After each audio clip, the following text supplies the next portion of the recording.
ramble about everything I pick up on the shelf, basically. But I've picked some really, really great ones across a few different genres to talk about.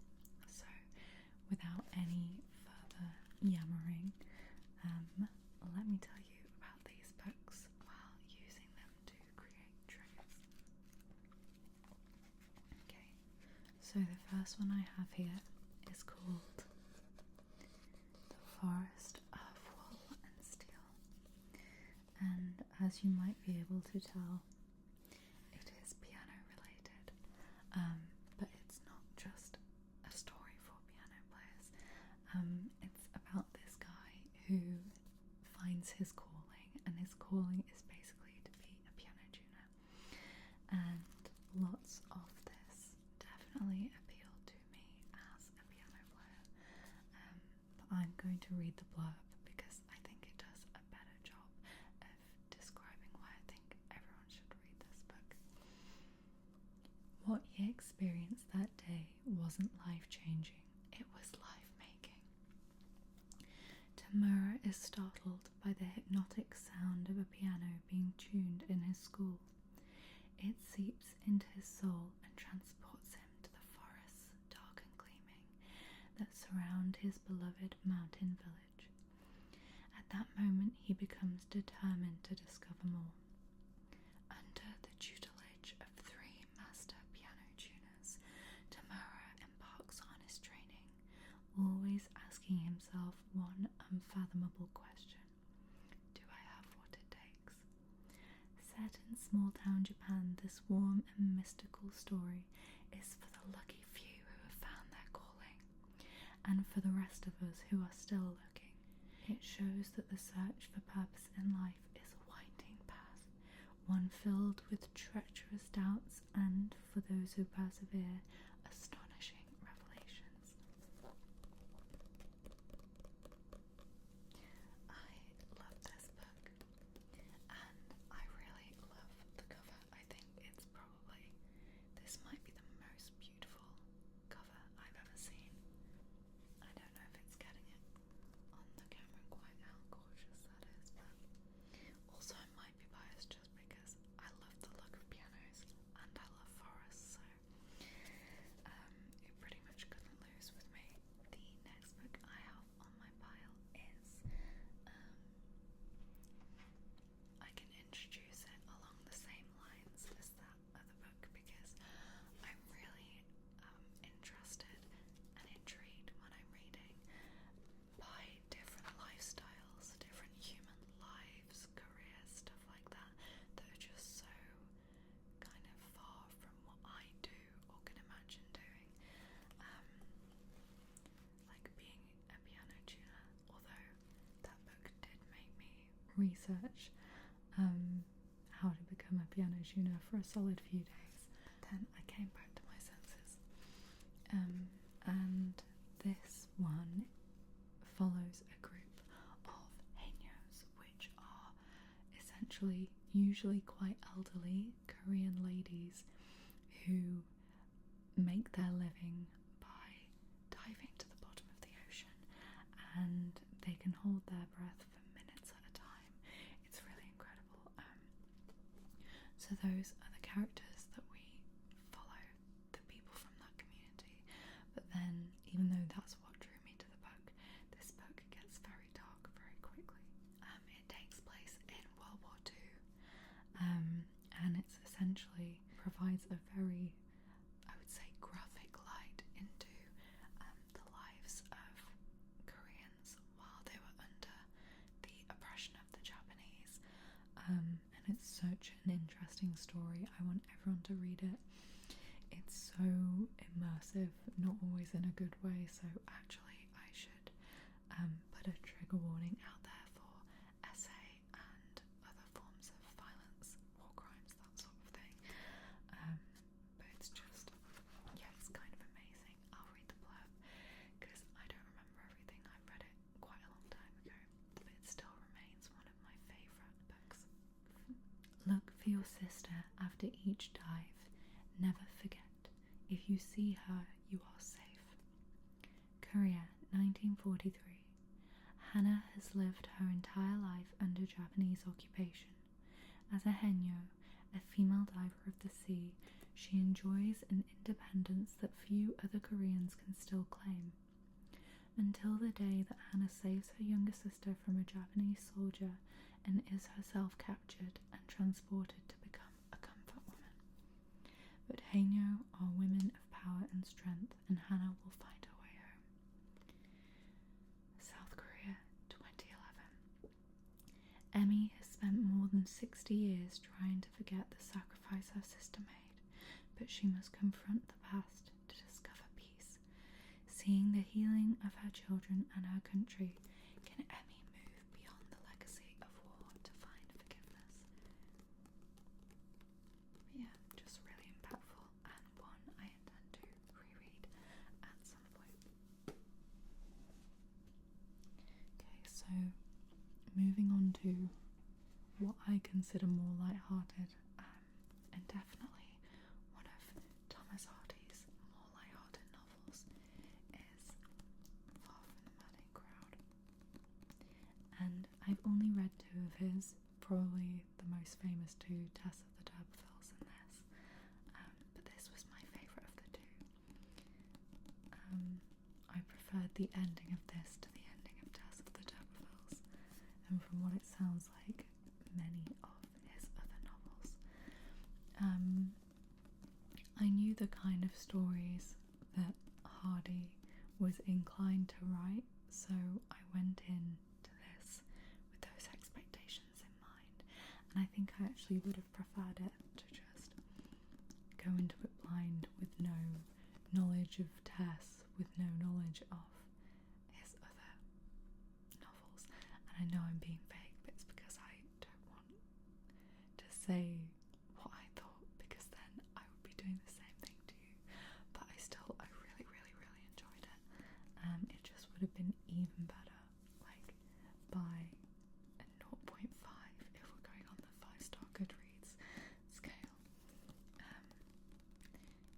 To summarise, it's essentially a number of infatuations that occur and sometimes derail people's lives, and there's a lot of farming, is how I describe this book. But I'll read the blurb because that was an appalling way to sell this book. So, Bathsheba Everdeen is a headstrong young woman who attracts the attentions of a succession of suitors. A steadfast sheep farmer, a handsome soldier, and an older, wealthy landowner.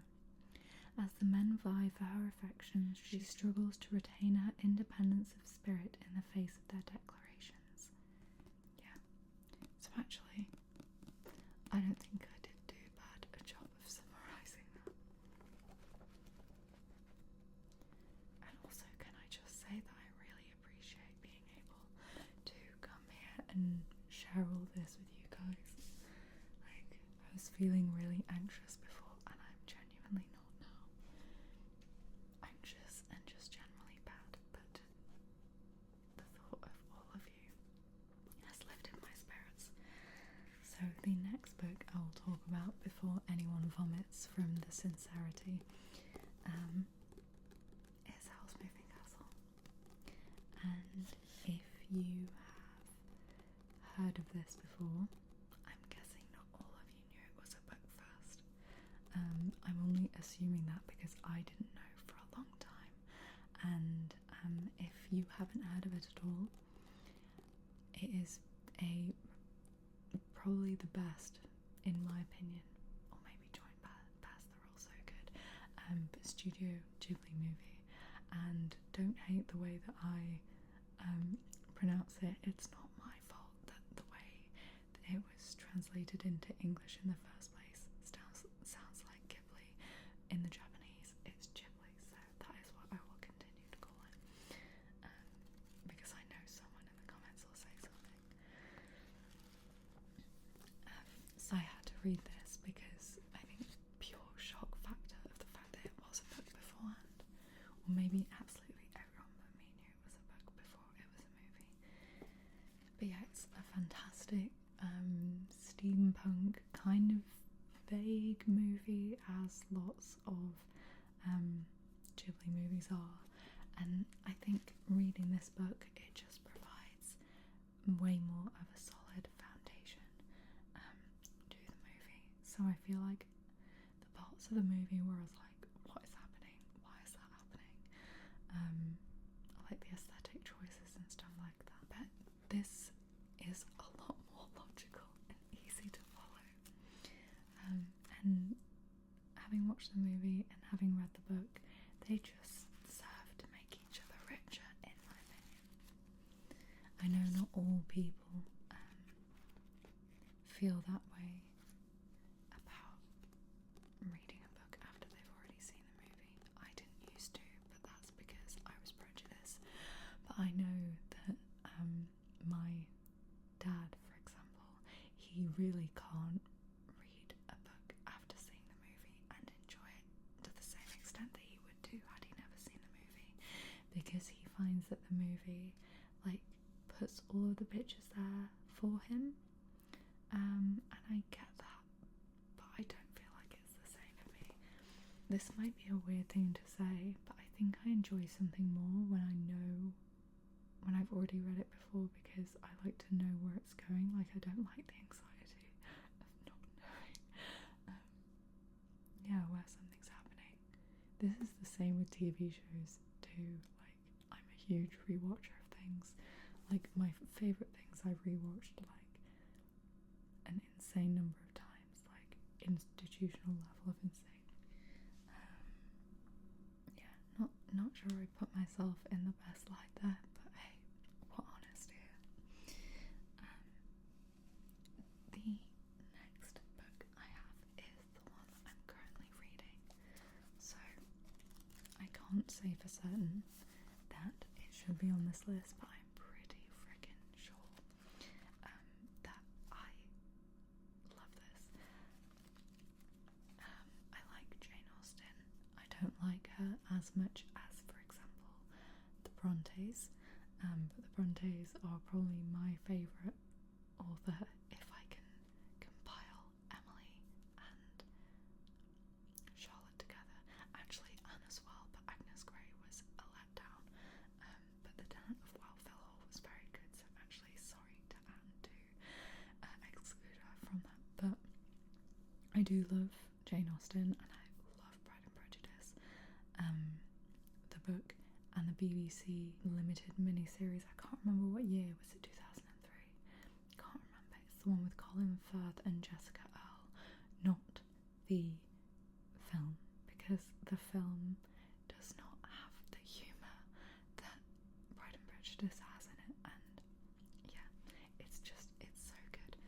If you haven't watched it, please watch it. So Persuasion is criminally underrated, like compared to something like Emma, which I did not find a particularly great story, in my opinion. Obviously, it's all subjective, but Persuasion so far, like, I'm loving almost as much as Pride and Prejudice. It's got very similar vibes. I feel like people are misunderstanding each other right now, and I'm here for it, because I can just feel that they're gonna get together and everything's gonna be fine for them, hopefully. I'm not spoiling this for you, because this is just what I'm hoping is going to happen. Right, I'll read the blurb and stop gushing about Jane Austen. But I find that period of history just really interesting. All the social customs, it's just so bizarre. I would not have fit in well. Were they still doing witch burnings at that time? I don't think they were, thank God. If I ever get transported to the 19th century, early to mid 19th century. What does persuasion mean? A firm belief or the action of persuading someone to think something else. Anne Elliot is one of Austen's quietest heroines, but also one of the strongest and most open to change. She lives at the time of the Napoleonic Wars, a time of accident, adventure, and the making of new fortunes and alliances. A woman of no importance, she manoeuvres in her restricted circumstances as her long-time love, Captain Wentworth, did in the wars. Even though she is nearly 30, well past the sell-by bloom of youth. That's offensive. Austen makes her win out for herself and for others like herself in a regenerated society. I've actually never read the blurb of that before. That was really beautiful. I'm going to use that to help me get to sleep tonight. But until that point, I should bring us on to the next book.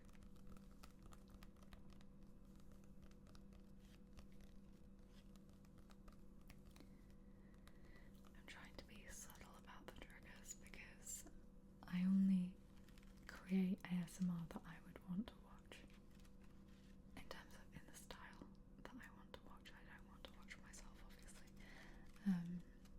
So I try to be subtle with the triggers, but if you want more, let me know. So this next book is the weirdest on the list, probably. And it is fabulous. And I've highlighted the heck out of this when I was studying. We used to be able to pick our own books to like do our essays on, and I had no qualm about using this one. So I really analysed the shit out of it, basically. So, The Vegetarian is about a woman who starts having dreams that essentially just put her off eating meat.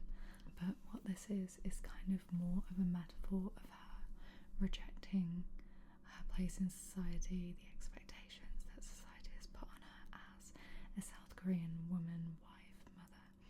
She, before this change, is the kind of person who gets trodden on. What's the word? Walked over, that's it. And it's kind of like a metaphor for just rejecting everything completely, because in South Korea, a lot more than here or somewhere like the US or Australia, in South Korea, eating is very, very, very communal. Families, friends, like it's all about eating together basically, and more than just eating off your own plate.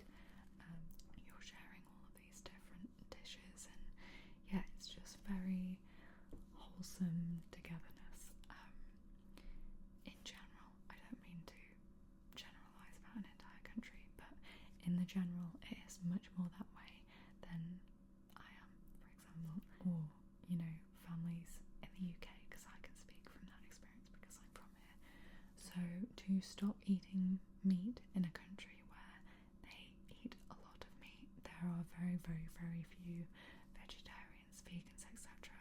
You essentially make yourself an outcast in society, or in a real life scenario, you'd probably just make it inconvenient for other people. But in this book, it's a metaphor for just rejecting society's expectations for her, I think.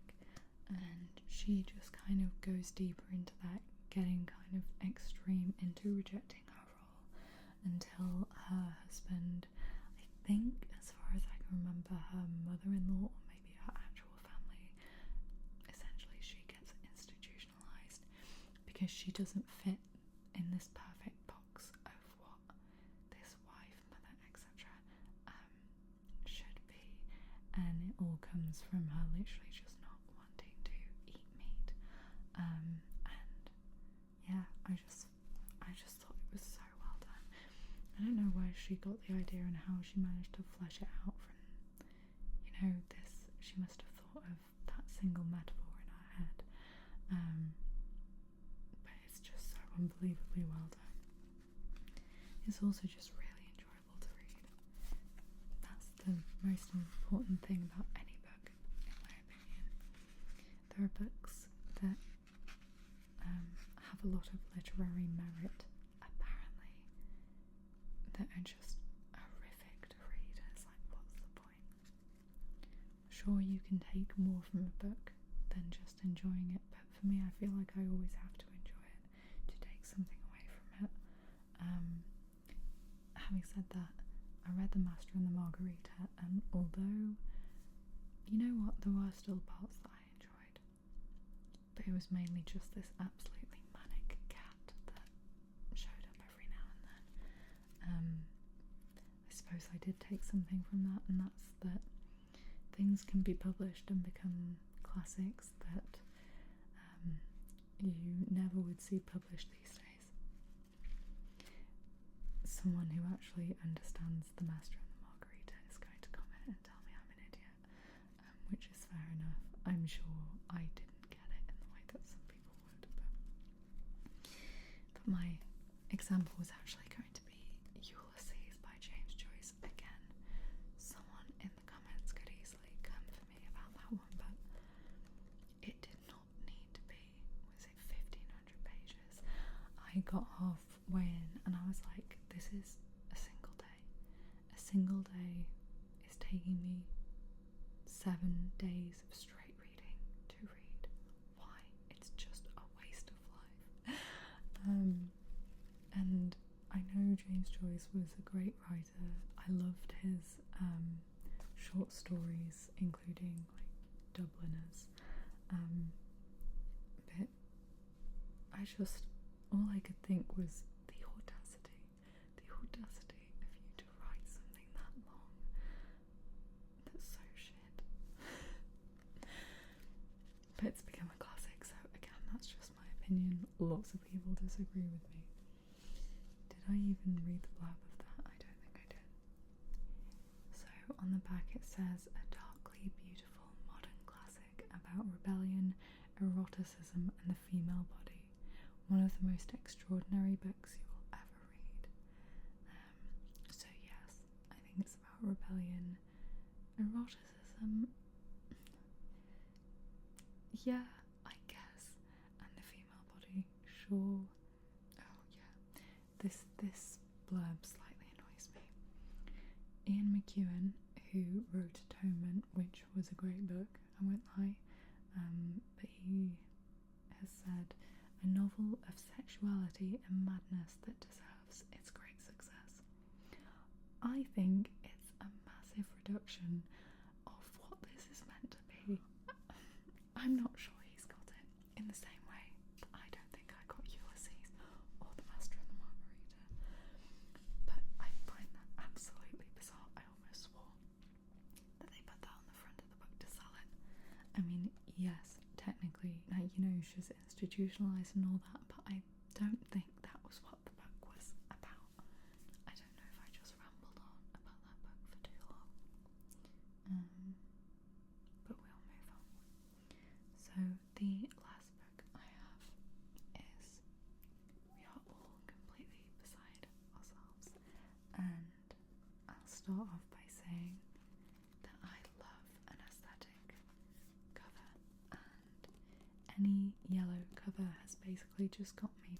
I'm looking at it, I'm reading the blurb, so if anyone wants me to read something that they write in the future, just make sure your publisher publishes it in a yellow cover.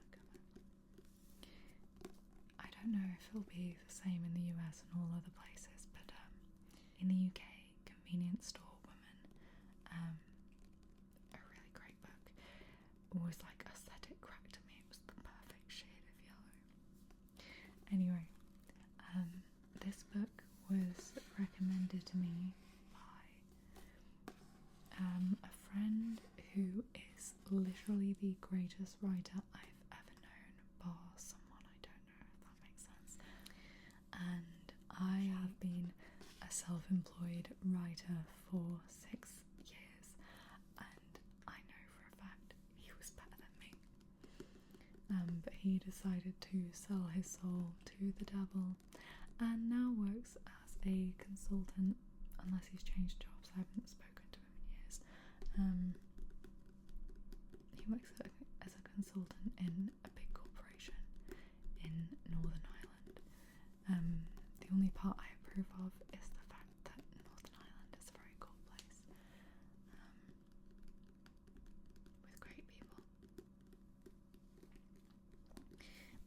he recommended this to me, and obviously I assumed he would have decent taste in books.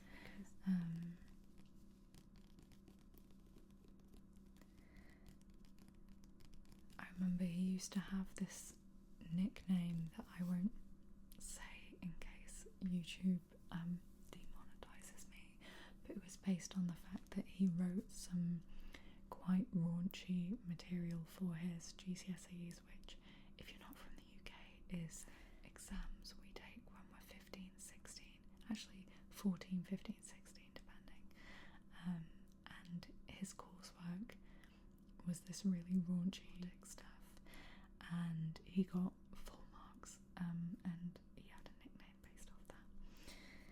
I don't know why I bothered to share that. It would be really weird if you watch this, because as I said, we haven't spoken in years. Basically, this is kind of a mystery literary fiction. It's about this girl, and she grew up and her sister was suddenly gone from her life, and her parents didn't speak about it from that point. So from the author's perspective, we're trying to figure out like what happened to the sister, why are the parents not talking about it, and it sets you up for one of the greatest plot twists that I've ever read. It's well done, it's well done.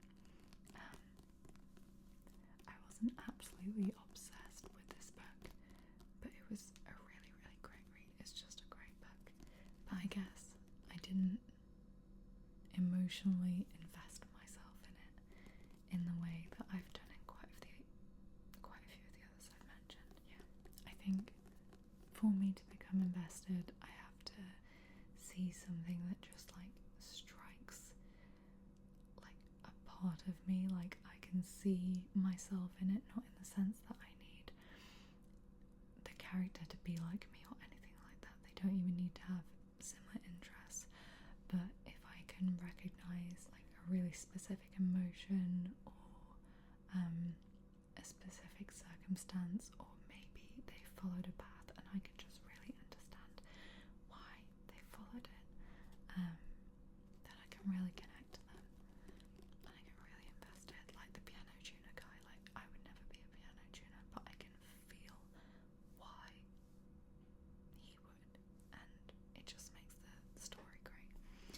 Whereas this, they were kind of like bog standard middle class family, and that I just didn't relate to them, not because I'm different to them in anything on paper, but they just felt quite normal, I guess, in some ways, apart from a big way in which, yeah, when you get to the plot twist, you can be like, what the heck are you talking about? They're not normal at all. But in terms of their outward projection, I guess, it's amazing how the longer these videos go on, I ramble more and more. But anyway, that is the last book. I will quickly read the blurb. What if you grew up to realise that your father had used your childhood as an experiment? Rosemary doesn't talk very much, and about certain things she's silent. She had a sister Fern, her whirlwind other half, who vanished from her life in circumstances she wishes she could forget. And it's been over 10 years since she last saw her beloved older brother, Lowell. Now at college, Rosemary starts to see that she can't go forward without going back to the time when, aged 5, she was sent away from home to her grandparents and returned to find Fern gone.